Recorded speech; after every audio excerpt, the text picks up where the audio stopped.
Olá pessoal, tudo bem? Começando mais um Pode Falar, Moraes. E aí, professor, tudo bem? Tudo bem, Marcos? Estamos no nosso último podcast do ano. 30º episódio. Olha, um tempo que a gente fez, né? Durante esse tempo aí, uma coisa assim, a gente vê a evolução do programa, a gente vê as discussões, excelentes resultados que a gente vai comentar um pouquinho hoje. E eu queria agradecer a você, porque você está comigo desde o começo, quando a gente começou cada um na sua casa. Em outubro de 2021. A gente fazia, depois começamos a fazer na minha casa. Aí já com o Zé Souza, aqui da Carijó. amigo da Carijó. Depois a gente veio para cá, aí nessa casa nova. Aí nós passamos com imagem, né? Estamos num canal do YouTube novo agora. Com imagens, depois com convidados e mudamos o nome. E mudamos o nome para Pode Falar Moraes. E vem coisa nova ainda por aí, de novo. Não pode sempre parar. em evolução. Sempre. Não pode. Isso aí, para esse 30º episódio, vamos fazer um balanço do ano. A gente discutiu coisas muito legais esse ano, coisas importantes, coisas polêmicas. A gente falou de avaliações, de avaliações da educação brasileira, a gente falou de violência nas escolas, a gente falou de novo ensino médio, El Ninho, tudo que você falou de El Ninho, a gente está vivenciando. O episódio foi em agosto, está lá nos arquivos, quem quiser assistir, rever. Foi em agosto e tudo que você comentou lá, que ia ser quente em algumas partes, que ia ter muita chuva no sul, tudo está acontecendo. E aí, o que a gente tem de balanço desse ano? Olha, assim, vamos fazer vários balanços. Primeiro, eu acho que nós abordamos temas super importantes. Eu quero lembrar todo mundo que a gente fala de educação. A minha finalidade aqui, pessoal, o que eu sempre brinco, Marcos, não é entrar no Big Brother, não é virar um influenciador com milhões... Não quer ir para a Fazenda? Não, também não quero ir para a Fazenda, não tem nada disso. Nessa altura, é falar de educação, porque eu acredito, essa é o mote de toda essa história. É falar de educação porque a educação é o único jeito, a única fórmula de se transformar e melhorar uma sociedade e construir um país. Se você quer mudar o país, é por base, né, da educação. Então, a nossa finalidade é essa. Quando a gente começou a fazer o programa, a gente começou assim, de uma maneira muito modesta. Educação, pessoal, para quem não sabe, não tem uma visualização, quando você posta alguma coisa, não é grande as visualizações. As pessoas não se interessam. Infelizmente, é o que eu tenho batido direto, que a sociedade tem que abraçar essa ideia. Então, a ideia é fazer uma campanha disso, né, desse tema principal, para mim, no caso, de educação, para que a gente tente criar uma bola de neve nesse assunto. E a gente está conseguindo. Então, assim, o número de seguidores aumentou muito. A gente teve um vídeo que viralizou com mais de... Isso é uma coisa muito legal, com 500 mil de visualizações. Então, nós tivemos um balanço do nosso trabalho muito positivo. E a gente vai continuar para 24, aprendendo a fazer as redes, trabalhando.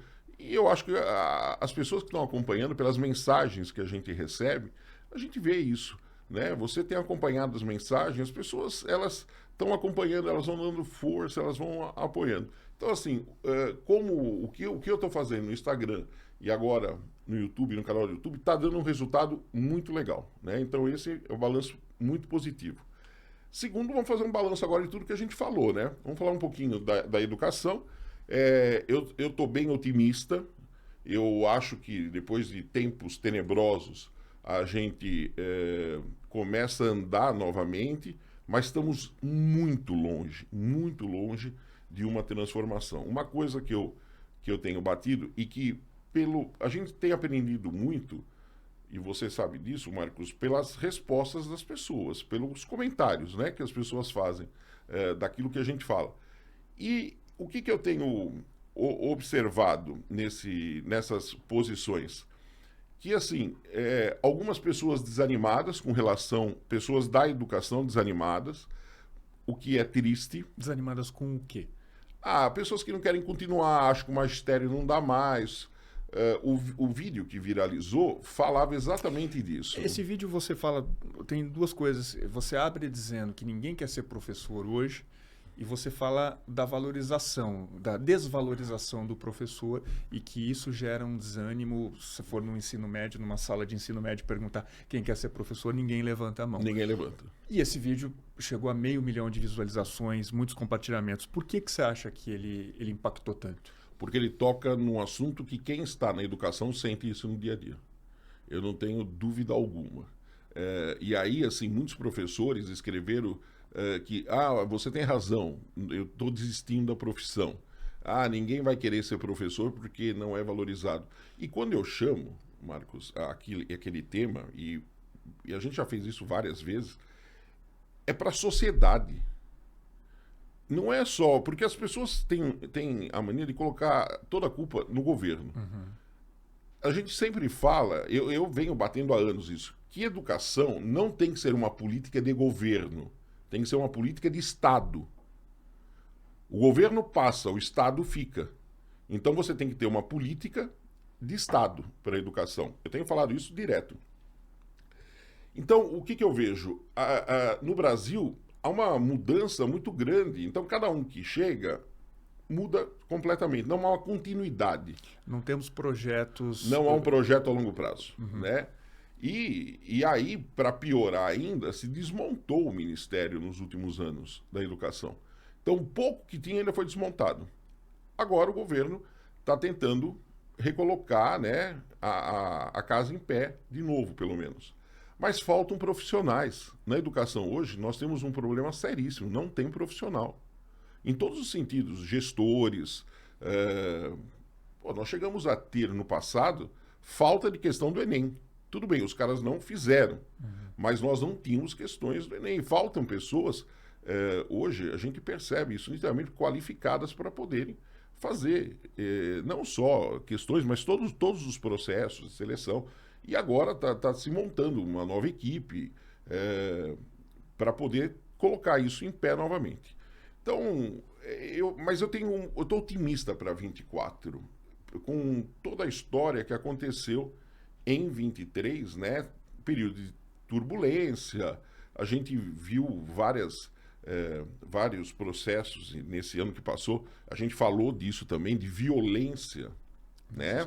Nós falamos de violência nas escolas.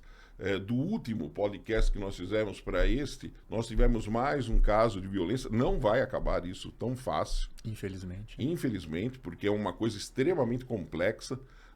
Nós abordamos isso no podcast socioemocional, mas a gente vive uma situação muito complicada com relação a essa questão da violência. Isso é reflexo de todo um processo.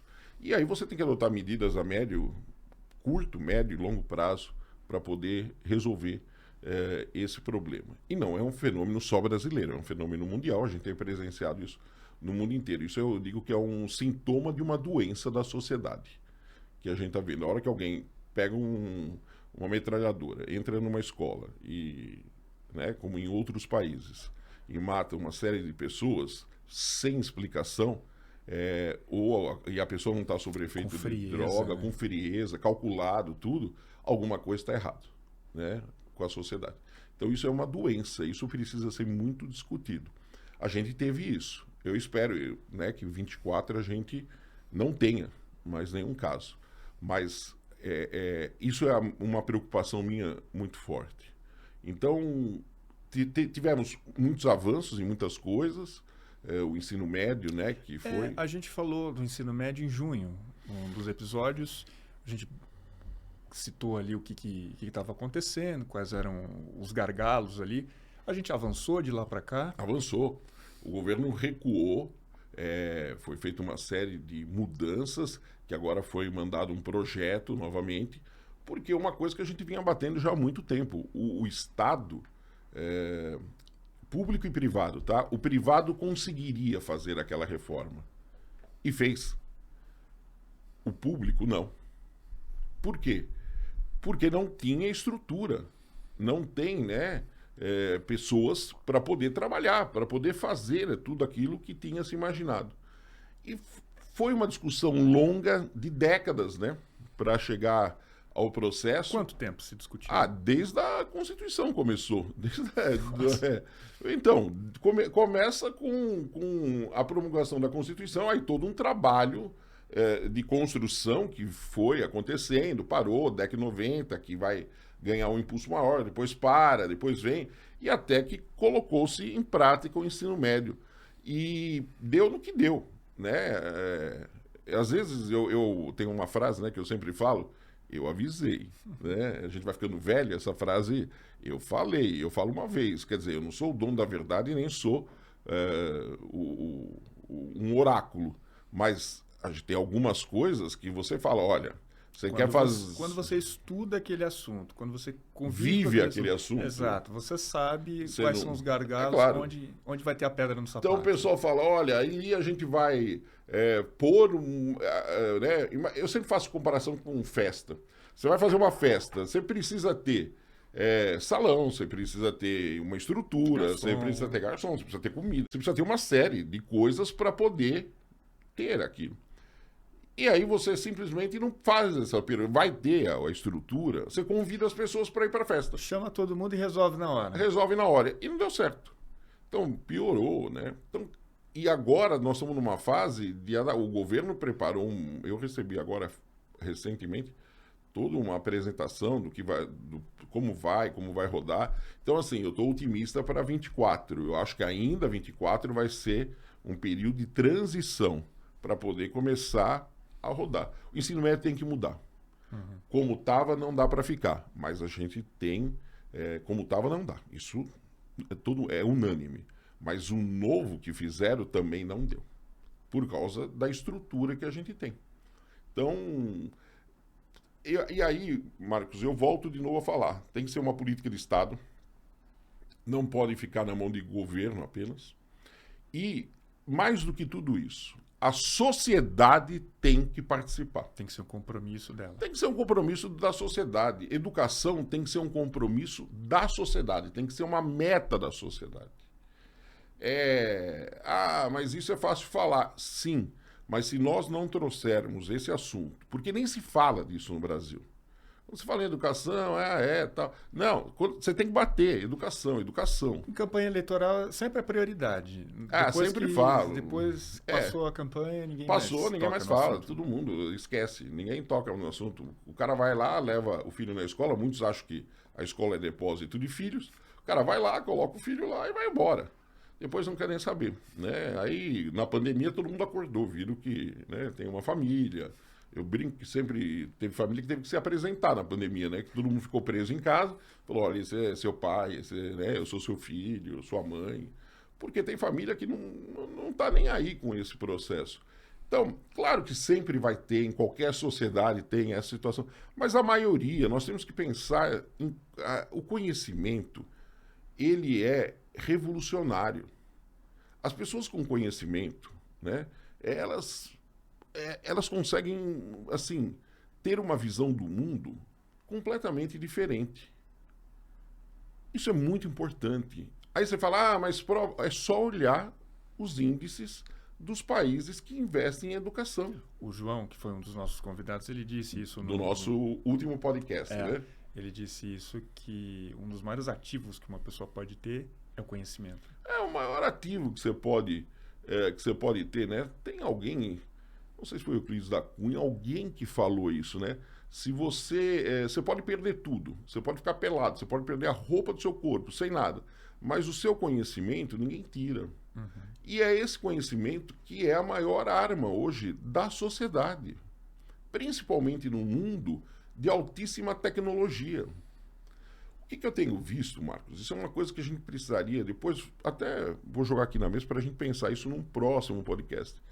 Se você olhar desde os primórdios da sociedade, você tem uma parcela da população que não tem conhecimento, que não teve acesso, que não tem interesse, em suma, uma série de fatores que ela não tem, e ela está aqui. E o nível de conhecimento da sociedade, porque cada momento da história da sociedade você tem um nível de conhecimento. Era aqui. Isto ficou parado. E isto veio parar aqui em cima. Então, hoje você tem um nível de conhecimento, você tem inteligência artificial, você tem uma série de coisas. Olha a diferença entre aqui e aqui. E mais, o número de habitantes na Terra aumentou muito. Nós estamos com 7,8 bilhões de pessoas. E essa massa aqui, por uma série de fatores que não tem conhecimento, aumentou também muito. Então você passa a ter aqui um descompasso hoje muito grande entre o ponto que a ciência está. Nós estamos com, em determinados setores da ciência, que se as pessoas vão falar física, por exemplo, a química, se você for falar em que ponto nós estamos de estágio, né, astronomia, você vai ver que, assim, se você falar para a população de uma maneira até mais simples, as pessoas acham que aquilo é sobrenatural, que aquilo não é verdadeiro.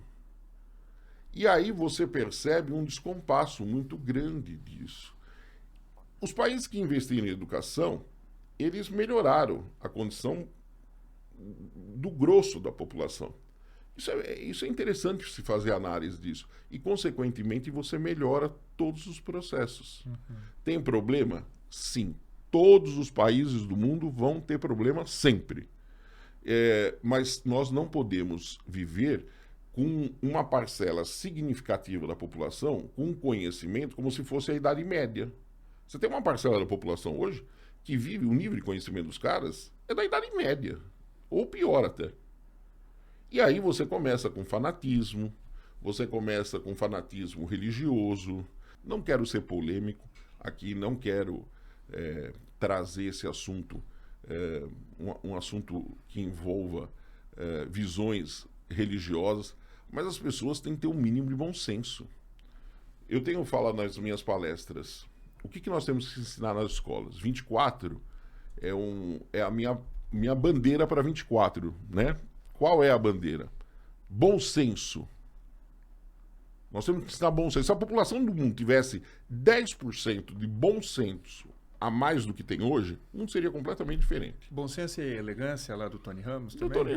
Então, o Tony Ramos, olha, eu sou fã do Tony Ramos. Virei fã do Tony Ramos por causa da frase dele: vivemos em tempos sem elegância. Então, você olha as pessoas estão muito toscas no mundo inteiro. Você olha e fala, pô, mas não é possível que o cara, no século XXI, em 2023, agora 2024, vamos entrar, o cara falando isso que ele está falando. E as pessoas, e pior, ainda querem te convencer e ainda vendem como verdade absoluta. Então, bom senso na educação é a primeira coisa. Segundo, ética. Nós temos que ter ética. As pessoas têm que aprender novamente a escutar. Você escuta, você fala e você mantém um diálogo. Você pode aceitar ou não o que a pessoa está falando. Como eu estou discordando de uma série de coisas. Mas assim, você tem que ter um mínimo de respeito. Não querer destruir o outro. Não querer destruir o outro. Como a gente vê, se você não pensar como eu penso, o cara vai atirar uma pedra em cima de você. Não tá bom, olha, você quer acreditar nisso, tá legal. Mas escuta o outro lado, as pessoas não escutam. E quando vão discutir, já parte para ofensa. Terceira coisa que eu acho importante, então, bom senso, ética, conhecimento de qualidade, que tem a ver com o que a gente está falando aqui. Tem que ter na educação um conhecimento de qualidade, você saber separar o conteúdo, aquilo que você vai passar para a pessoa. O professor, hoje, ele é um grande mentor e ele vai mostrar caminhos, né? E agora, Marcos, sem ser piegas, todo esse processo de formação na educação e é o que os professores têm. Eu tenho batido nisso direto. Amor por aquilo que você faz. Se você não gosta daquilo que você faz, se é professor e não gosta, eu sempre falo, saia do magistério. Porque o professor, ele tem que ter amor. Ele tem que gostar do aluno, ele tem que ter uma empatia com o aluno. Ele tem que entender o que o aluno está precisando. Ele tem que entender a necessidade do aluno. Então, são fórmulas que em 24 a gente vai falar bastante. Isso é o que eu espero. E uma nova estruturação. E uma valorização, como eu sempre falo. Isso aí. E esse ano também você teve muitas palestras. Você se aprofundou aí nesse caminho das palestras. Que avaliação aí que você faz? Como é que foi esse momento? Ah, muito legal, viu? Isso é uma coisa gratificante, é pessoal isso até. Hoje eu tô fora da sala de aula, em termos de curso contínuo, mas as palestras, elas têm um poder de influenciar, fazer as pessoas pensarem, refletir de uma maneira muito positiva, Marcos. Isso é fantástico. E é muito gratificante, porque na hora que você fala e as pessoas concordam ou discordam, mas elas saem pensando, né? Eu sempre, também, é uma coisa que eu aprendi, não sei com quem isso, por incrível que pareça, mas tinha uma pessoa, eu me lembro no meu passado que alguém falava muito disso, já pensei várias vezes, não consigo lembrar. Que é assim, se você entrar num lugar e sair exatamente igual daquela situação, num lugar, sei lá, num curso, qualquer coisa, não serviu para nada aquilo. Se você entra numa aula, você tem que sair diferente. Você tem que pensar, pelo menos. Você pode concordar, não concordar, mas você tem que sair diferente. Você vai já que a gente falou de religião, você vai num culto religioso, tem palavras maravilhosas ali. Você tem que sair pensando naquilo. Pode concordar, não concordar. Mas a gente olha e ter bom senso. Em todo esse processo. Vê que a gente vai caindo sempre nas mesmas... O bom senso é sempre um alicerce. Sempre um alicerce. Então você vai amarrando as coisas, você vai olhando. Então as pessoas, elas têm que para evoluir, elas têm que pensar. E muitas vezes a gente não sabe fazer isso, tem que ensinar. E essa parte tecnológica, por incrível que pareça, a gente nunca teve tanto acesso à informação, só que está difícil fazer as pessoas pensarem. Elas nunca estiveram tão desinformadas. Tão desinformadas. E elas não recebem, assim, quando elas recebem as informações, elas não é passar tudo que te falam você questionar. Mas a gente precisa ter, de novo, bom senso, um conhecimento bom, e aí você vai separando as coisas do jeito, né, para você poder construir e evoluir. Na verdade, de novo, o que a gente quer no mundo? Cada um tem um propósito na vida. A minha função o dia que eu terminar minha passagem aqui na Terra, deixar o mundo, ver ele melhor do que eu encontrei. E nós, na educação, temos essa função. Então, isso é maravilhoso.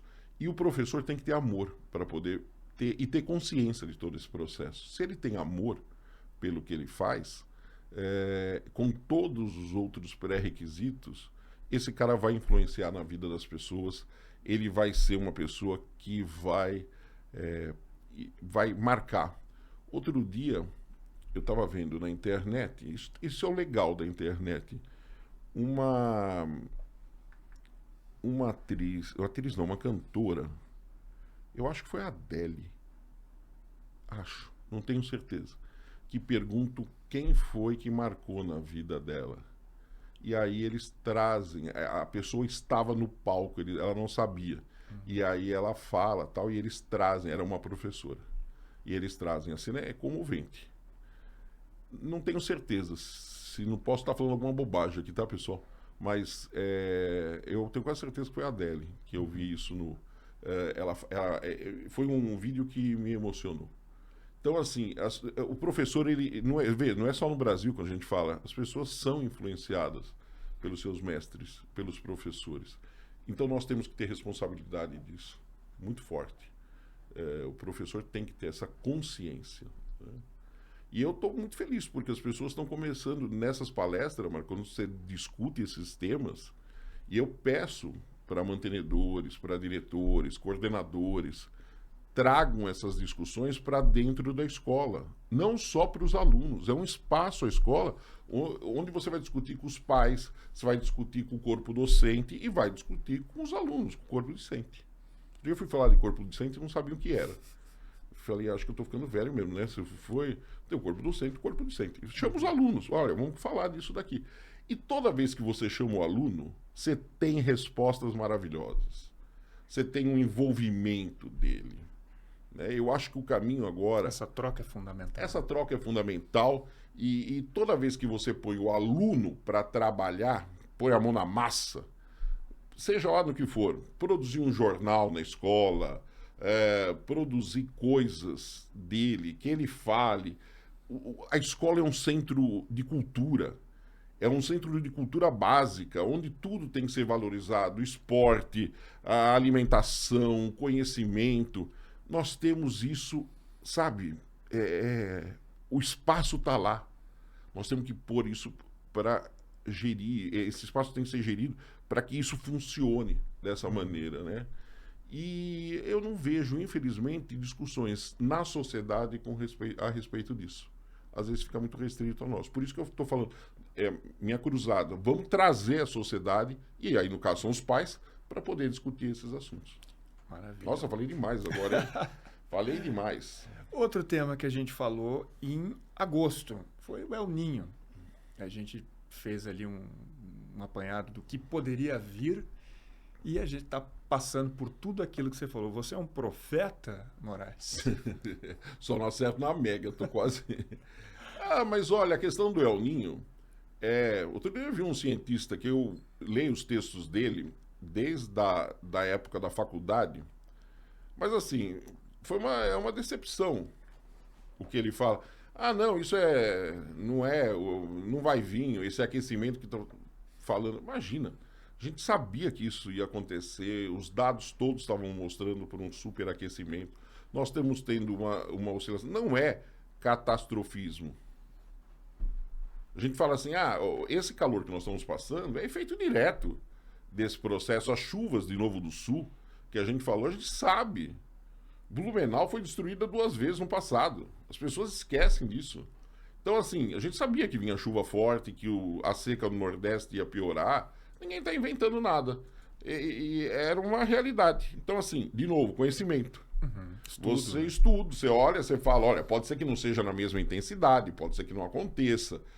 Mas, de repente, você começa a ver uma série de eventos e os dados mostrando para isso, né? Todo um processo de construção de modelos e tal.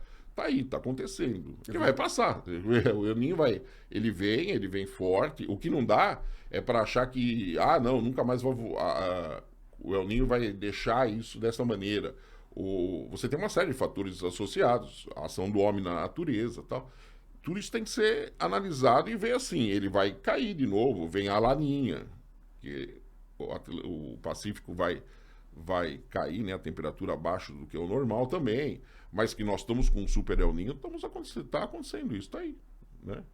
E os efeitos estão aí. Isso isso é planejado. Quando você tem planejamento, o que acontece? Olha, eu sei que o Sul vai passar por tal. Já, né, o Ministério da Fazenda separa tanto de dinheiro. Olha, se acontecer catástrofe tal, você tem aqui, tem isso, coloca todo mundo em situação de alerta.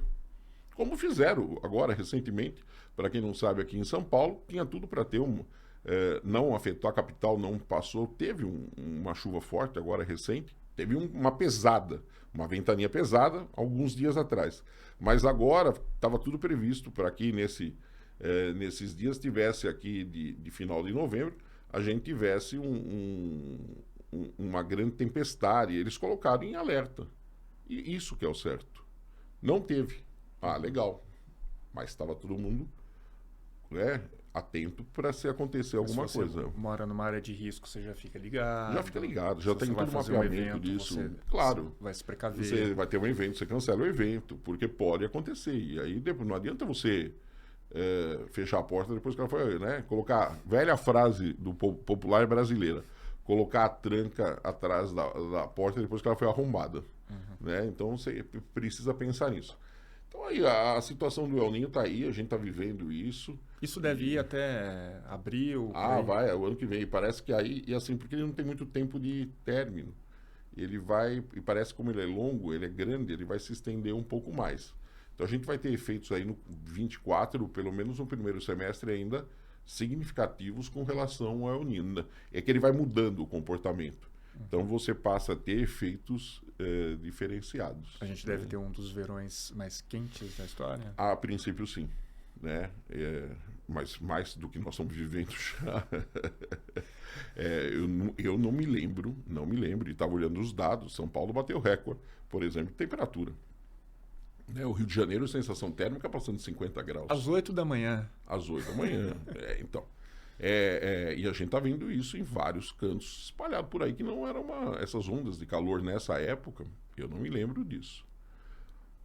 Mas, mesmo assim, é um tempo. Ao longo do tempo, né, de séculos, quando você fala em anos, 60 anos, por exemplo, é um tempo muito pequeno. Uhum. Então, você precisa, em meteorologia, você sempre tem que fazer, em climatologia, você sempre tem que fazer análises a longo tempo para poder ter cada vez mais respostas concretas. Uhum. Né? Mas que está aí, aconteceu. Não quero ser chato, mas vou usar aquela velha frase. Eu falei. Eu avisei. Moraes com a placa. Eu vou atrás, vou ficar com uma placa agora toda hora falando. Eu vou sempre lembrar que em 2009, Moraes deu uma entrevista no Jornal da Cultura para o Heródoto Barbeiro, e ele avisa que a ação do homem era uma série de fatores conjugados levaria a uma pandemia. Uma pandemia. Eu fiz o doutorado em cima 2009. Disso. Então, 11 anos depois a gente estava preso em casa. O bom de ficar velho, Marcos, é isso, né? Eu falei que eu estou me sentindo às vezes um índio, assim, daqueles índios velhos, sabe? Onde as pessoas da aldeia vão lá conversar com ele e tal. Mas assim, e você olha algumas coisas, você fala assim, pô, mas já vi esse filme, né? E você fala, vai repetir de novo. E as pessoas... Agora, tem um amigo meu que fala uma frase que eu acho ótima. Tudo é novo para aquele que nunca viu. Então, o cara nunca viu aquilo lá. Você vai falar. Você fala, ó, já vi esse filme. É meio parecido com o da Alice no País das Maravilhas, lá. Para quem não sabe para onde vai, qualquer caminho serve. Pega qualquer coisa que tá certo aí, né? Aquilo é genial, né? Você sabe que eu vou recomendar a vocês. A Alice não é um livro infantil, como as pessoas batem. É um livro para adulto. Quer dar um presente para alguém de Natal agora? No final do ano, dá Alice no País da Maravilha, dá o livro. É pequenininho, é legal, e ele mostra a transição de uma pessoa.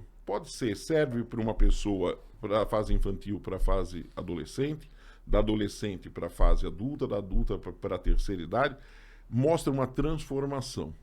Tanto que é muito difícil as crianças entenderem a Alice. É uma alucinação, o livro todo. Mas, para mim, é uma das maiores obras que você tem quando você não analisa ela como uma obra infantil. E que serve como recado, serve como orientação para muitas coisas na nossa vida. Faz parte daqueles livros que quando você lê, quando é mais jovem, quando você lê, quando é mais velho, tem uma diferença. Se você lê a Alice ou assiste até o filme e tal, é que cada um tem uma interpretação. Mas se você lê a Alice hoje, né, na minha idade, ou quando eu tinha 40 anos, ou quando eu tinha 20 anos, ou quando eu tinha 10 anos, são momentos que você vai interpretar completamente diferente o livro, né? É um livro legal, é um clássico, como a gente sempre fala, daqueles clássicos. Dá de presente para alguém. Tem umas edições super legais da Alice. Muito bem, o ano está terminando. O que você prevê para 2024? Quais devem ser os temas aí que devem nortear tanto a educação quanto o meio ambiente, a geografia? A geografia tem falado pouco, né? Pois é. A geografia é uma ciência maravilhosa. Foi ela que me ensinou a ler o mundo. Essa que é a grande verdade. Você lê, você interpreta o mundo, você consegue fazer previsões. Eu acho que essa minha capacidade de leitura de cenários foi, tenho certeza disso, é graças à geografia. Você passa a ler cenários, né? E de uma maneira muito fria, muitas vezes, para poder dar resultados, né? E criar. Não é que você vai sempre acertar, mas quando você trabalha com futuro, com processos, planejamento, a geografia é básica, né? É uma ciência básica. Infelizmente, pouco valorizada.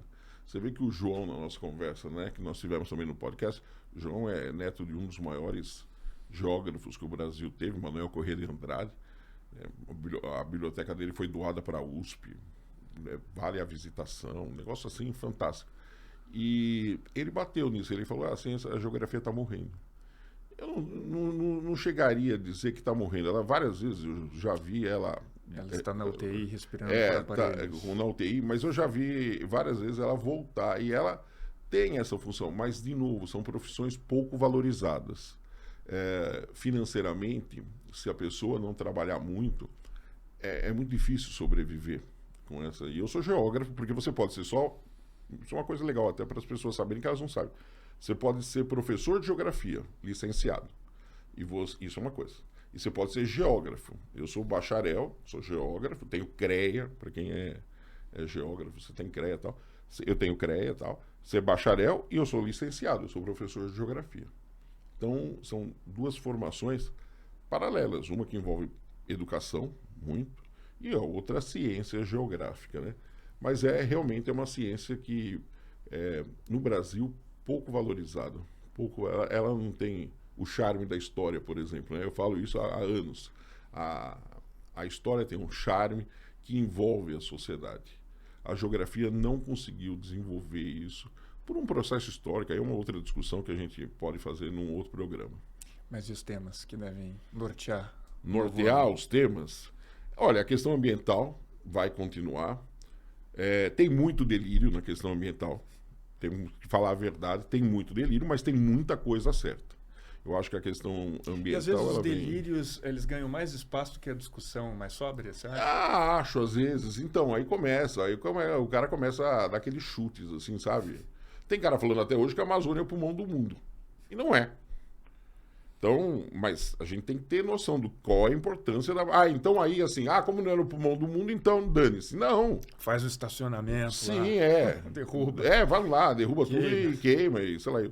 Não, né? Ou aquelas coisas falsas que a gente já sabe. A devastação da Amazônia vai transformar aquilo num deserto. Também não é verdade. Vai virar um cerradão aquilo. Mas você tem...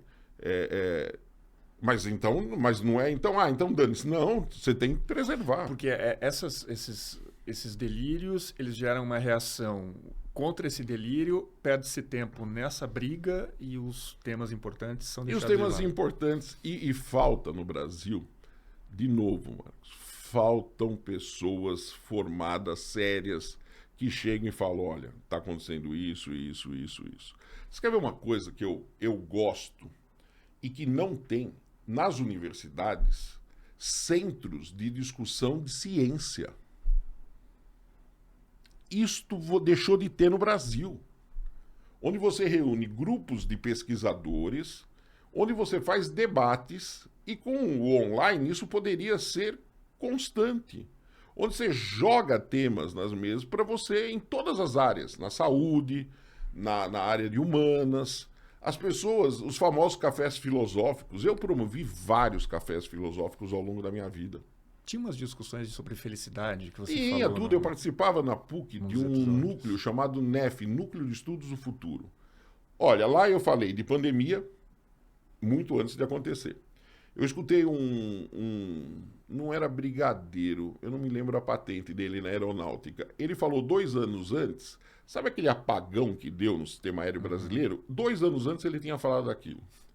Eu vi uma professora falar sobre... Foi a primeira vez que eu escutei falar de felicidade.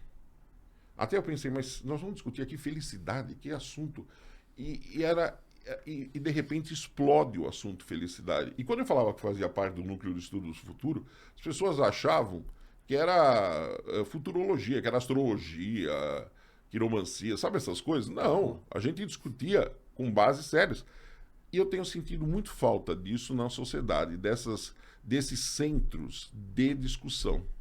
Você tem as famosas academias, que não promovem isso, as pessoas não vão. Tenta montar. Falar assim, olha, eu vou fazer numa academia de ciência que existe, tem várias, né? Eu vou fazer uma discussão sobre isso. As pessoas, a vida das pessoas fazem com que elas não vão. Então, assim, e quem é da área mesmo? Então, eu acho que está faltando um pouco essas discussões. Isso não significa transformar tudo num divã, não significa só ficar falando e depois todo mundo ir embora. Que nem o Celso Furtado sempre falou. Né? Ele batia nisso daí, falou, isso foi um discurso que causou um mal-estar monstruoso na época. Mas, assim, as pessoas elas têm que discutir. Você só consegue avançar se você tiver discussões. E é o que eu estou tentando, nós estamos tentando, e graças a Deus estamos conseguindo, tá? Avançar nas redes sociais, trazendo esses temas para a discussão. A gente vai trazer para o próximo ano uma série de convidados que já estão confirmados, pessoas bem legais de várias áreas, para o nosso podcast. Para educação, o que você acha que vai ser bastante debatido em 2024? O ensino médio ainda, a implantação dele e a questão da violência ainda vai ser também uma questão muito importante. E o que eu tenho falado e escuto sempre, mas não vejo avançar, é a qualidade do ensino e uma resposta disso, né? E onde está isso? Nas avaliações internacionais. Nós temos que melhorar a nossa qualidade. O Brasil tem posições muito ruins. Nós discutimos isso em outros podcasts ao longo desse ano. A questão da leitura, as pessoas não conseguem ler.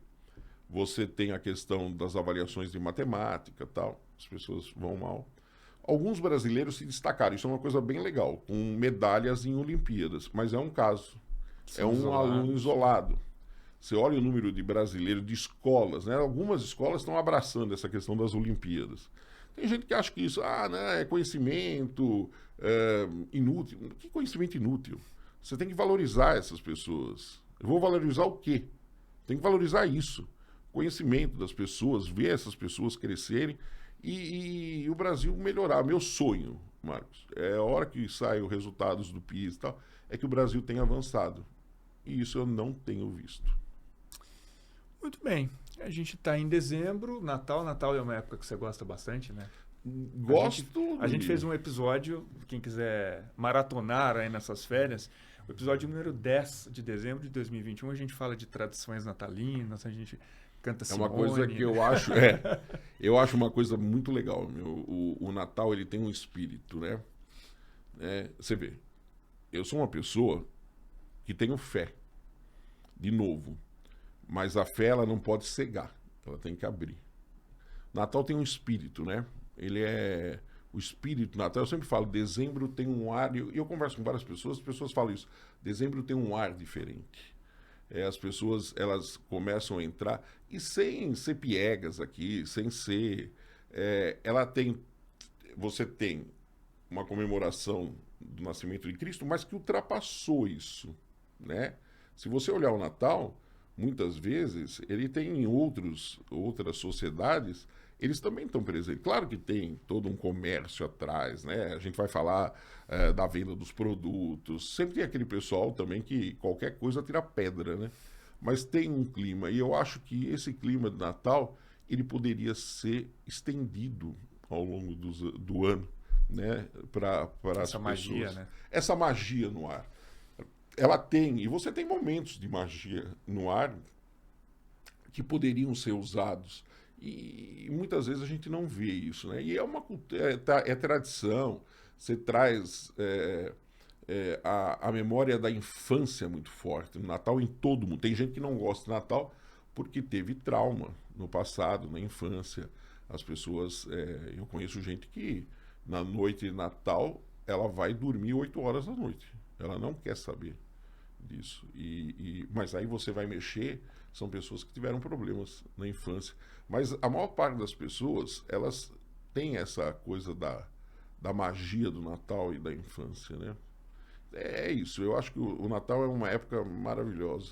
Qual mensagem de Natal você deixaria aí para os nossos espectadores, para as mais de 10 mil pessoas que estão no Instagram agora? Chegamos a 10 mil. Eu queria agradecer vocês, viu, pessoal? Sem vocês, não sou eu não, viu? Somos nós.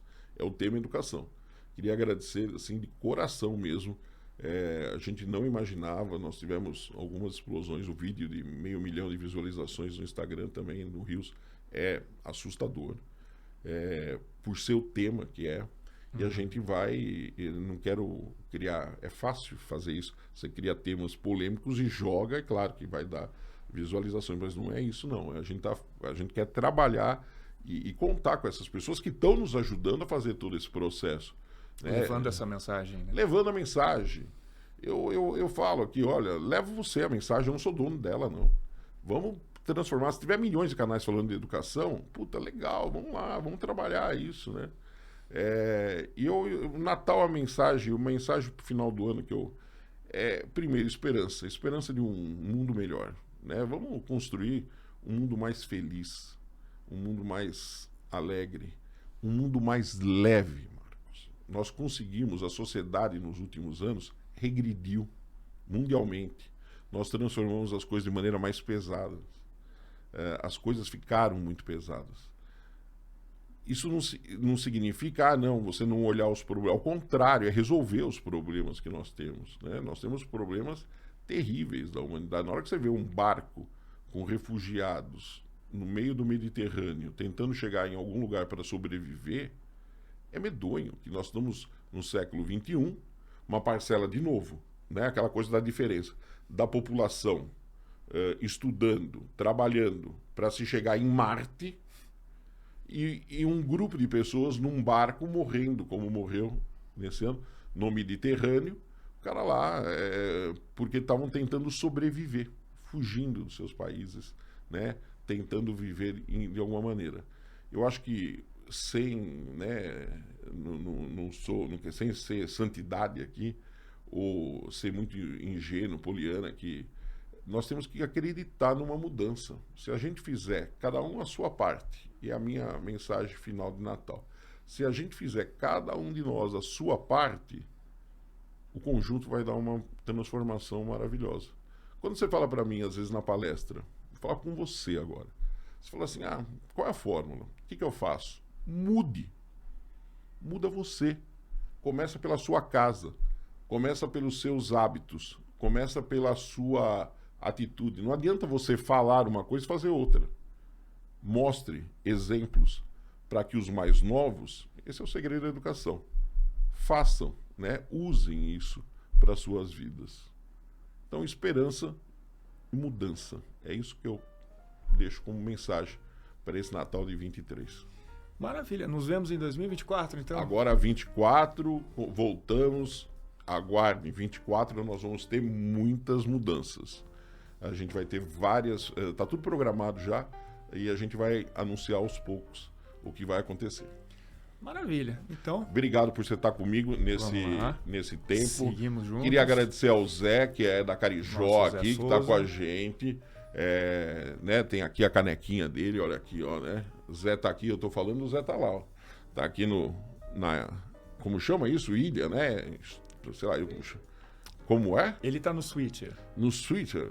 Eu tô aprendendo cada coisa aqui nessa idade. Nossa, cada coisa fantástica. Zé, e olha, pessoal, contem com a gente, tá? Eu vou começar as palestras em 24, Marcos, aproveitando que você é comercial agora. Isso aí. Em 24 nós estamos com uma série de palestras novas. Temas novos. A agenda já está aberta. Começo do ano, muitas escolas estão procurando e começa a dar conflito, porque eu sou um só, não tenho como atender todo mundo. Então, se tiver interesse, manda mensagem, né, no direct. Lá no Instagram, morais.pr, tem todos os canais lá para conversar com nós estamos há 50 minutos falando aqui, batendo papo disso. Isso aí. Tá bom, então. O tempo passa rápido. Hoje foi um programa vamos jogar, fizemos um brainstorm aqui do ano, do futuro e da vida. Maravilha. E obrigado por você nos acompanhar. Queria agradecer de coração, queria agradecer as mensagens, gostaria de agradecer muito as sugestões, continuem mandando para nós, porque nós estamos fazendo tudo isso para você, pela educação, pela sociedade e pelo mundo. Maravilha. Obrigado, Moraes. Obrigado de novo a vocês. Obrigado ao Zé, aqui da Carijó Filmes. A todo mundo, um ótimo Natal e a gente se vê em 2024. Espero que seja um ano fantástico para todos vocês também. Feliz Natal. Até. Tchau, tchau.